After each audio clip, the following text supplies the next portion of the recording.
জামাই বাচ্চা থাকতে তুমি আরেকটা ছেলের বিয়ে করতে গেছো না? লজ্জা করে না তোমার? আর তুই তোর লজ্জা করে না বউ বাচ্চা থাকতে অন্য মেয়ের সাথে কথা বলতে যাস? আমার মানসিক শান্তির জন্য আমি জাস্ট একটু কথা বলছি, বিয়ে তো আর করতে যাইনি। আমিও তো মানসিক শান্তির জন্য বিয়ে করতে গেছিলাম। তাহলে আমাদের ভালোবাসা কোথায়? যে পুরুষ রিলেশন করে বিয়ে করার পর একটা বাচ্চা থাকতে সে অতীত ভুলে যায়, ওই পুরুষ আবার খুঁজে ভালোবাসা। হ্যাঁ খুঁজতেছি, আরো খুঁজবো। তো খোঁজ না, আমি তো না করছি, বাধা দিছি, যা খুঁজে নে। ঠিক আছে। কিরে বিল্টু কই? বিল্টু? মানে বিল্টু কই? হ্যালো, কি হয়েছে? ফোন দিছিস কেন? তখন আমি বলছি কখন আমার ফোন দিবি না। বিল্টু কি তোমার কাছে? বিল্টু কি আমার কাছে থাকার কথা? আর পার্কে যে তোমার সাথে রাগাই গুলো, আমি তো বিল্টুকে নিয়ে আসি নাই, তুমি কি নিয়ে গেছো? না না, আমি তো নিয়ে আসিনি। কেন তুমি নিয়ে যাওনি? Shit! দোস্ত আমি এটা কি করলাম? আমার মাথা কাজ করতেছে না। আমি আমি আমার বিল্টুকে খুঁজে না পেলে তোমাদের সবাইকে আমি খুন করে ফেলবো। আমি কি এটা ইচ্ছা করে করছি? হ্যাঁ, তোমার উপর রাগ করে দেখলো হয়েছে। এত রাগ আসে কোথা থেকে তোমার? আরে প্লিজ ভাই, তোর ঝগড়া করিস না, এখন আশেপাশে খুঁজে দেখতেছি। এক কাজ কর, তোর দিক দেখ, আমি দিক দেখতেছি। আচ্ছা যা।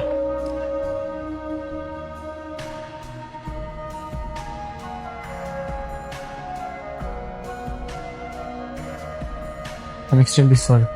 আমার বিল্টু কোথায় আছে, কি করছে, কার সাথে আছে, তার কোনো বিপদ হলো কিনা আমি আমি কিছুই জানি না।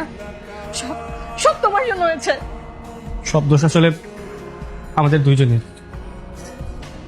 মানুষের জীবনের পাপের 80% শাস্তি পৃথিবীতে পেয়ে যায়, আর আমরা আমাদের জীবনের এত সুন্দর মুহূর্ত উপভোগ না করে নিজেদের মতো বাচ্চামি করে গেছি, আর সেই শাস্তি এখন পাচ্ছে দুইজন।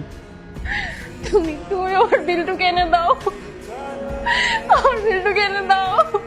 প্লিজ প্লিজ, তুমি একদম কান্না করো না। আমি যেইভাবেই হোক বিল্টুকে নিয়ে আসবো। প্রয়োজনে আমরা আমরা থানা, হাসপাতাল সব জায়গায় মাইকিং করবো। চল চল, আমরা খুঁজে বের করি, চল। স্যার তুমি? আপনি পুলিশ? আপনি না তুফান চৌধুরী? হ্যাঁ, আমি তুফান চৌধুরী। তুমি এখানে কেন এসছো? স্যার স্যার, আপনি তো আমার ছেলের স্টুডেন্ট স্যার।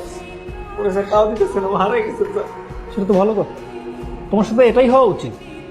স্যার স্যার, আমার ছেলেকে যেভাবে হোক খুঁজে বের করে দিন স্যার, প্লিজ। একে তো অল্প বয়সে বিয়ে করেছে, তার উপর আবার নিজের সন্তানকে হারিয়ে ফেলেছো, কতটা দায়িত্ববান তোমরা। স্যার, আমাদের ছেলেকে প্লিজ খুঁজে বের করে দিন, যে কোনো ভাবে হোক না কেন স্যার, প্লিজ। তার আগে বলো, ছেলেকে খুঁজে পেলে তোমরা কি করবে? মানে রাগের মাথায় বিয়ে করতে যাবে নাকি ছেলেকে ভাই বলে পরিচয় দিবে, কোনটা? স্যার স্যার, আমরা এই ভুল আর কখনো করবো না স্যার। আমি ঠিকভাবে সংসার করবো স্যার। স্যার আমার ভুল হয়ে গেছে, আমাকে মাফ করে দেন স্যার। আমি কর্ম করে খাবো স্যার, আমি কথা দিচ্ছি। স্যার, আমিও সংসার জীবনে আমার নানি দাদিদের অনুসরণ করে চলবো।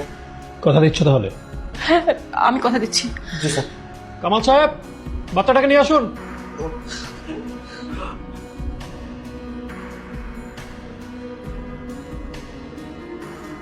একজন ভদ্রলোক তোমাদের বাচ্চাকে পেয়ে থানায় এসে দিয়ে গেছে। ভাগ্যিস ভালো মানুষের হাতে পড়েছিল, যদি বাজে কোনো লোকের হাতে পড়তো তাহলে কি হতো ওর ভাগ্যে। একটু সিনসিয়ার থাকো, বুঝতে পেরেছ? যাও, তো বাচ্চাকে নিয়ে বাড়িতে যাও। নয়ন, তুমি এটা কি করতেছো? মানলাম কালকে পুলিশ একটু উল্টাপাল্টা কথা বলেছে, তাই বলে তুমি সুইসাইড করবে? আজব ব্যাপার, আমি সুইসাইড করবো কেন? তাহলে কি করতেছো? মেয়ে দেখেছো নিশ্চয়ই। কি? আরে ছাদে থেকে আমি মেয়ে দেখতে যাবো কেন? দেখো, আমি আমার বাচ্চাদেরকে দেখতেছিলাম। তো সেটা তুমি এখান থেকে দাঁড়িয়ে দেখতে পারতে, খামোখা এখানে দাঁড়িয়ে কেন দেখতেছো? এখন যদি তুমি পড়ে যেতে তাহলে কি হতো বলো তো? তুমি আমাকে এত ভালোবাসো, আমি তো কখনো ভাবিও নি তুমি আমাকে এতটা ভালোবাসো। তা ভাববে কেন? সবসময় তো আমার রাগটাই দেখে গেলে, ভালোবাসাতে দেখলাম। তোমাকে তো একটা গুড নিউজ দেয়াই হলো না। হ্যাঁ বলো। তুমি না আবার বাবা হতে যাচ্ছে। হাই হাই, মানে আমি আবার বাবা হতে চলেছি। 3 বাচ্চার বাবা এখন আমি।